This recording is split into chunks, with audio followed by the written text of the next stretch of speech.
আচ্ছা, আমার একটা কথা আপনারা জানান তো, যে এই যে আপনার কিছুদিন আগে মিজান ভাইরাল হয়েছে বাত নিয়া, अच्छा। এখন ভাইরাল হয়েছে এই যে আপুটা।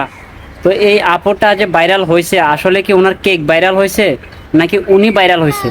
আপনারা যদি লুচ্চা বদমাইশ না হয়ে থাকেন তাহলে অবশ্যই আমার এই কথার জবাবটা কমেন্ট বক্সে দিয়ে যাবেন। কথা কি ক্লিয়ার, বুঝতে পারছেন? আর আপু কিন্তু বাইরে মানে এটা যে টেকনিক কাটাইতেছে দেখেন, এখানে ওনার একটা দুইটা পেজ একই প্রোফাইল এবং পাশাপাশি নামও সেম।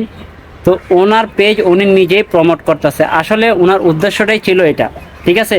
আর এর জন্য দায়ী কিন্তু এই যে সাধারণ একটা কেক নিয়ে এত বাড়াবাড়ির কি দরকার, আমি এটাই বুঝি না। তো যাই হোক, আপনারা ভালো মনের মানুষ হলে অবশ্যই আমাকে কমেন্টে জানাবেন যে এই যে ভাইরালটা হয়েছে, উনি ভাইরাল হয়েছে নাকি ওনার কেক ভাইরাল হয়েছে।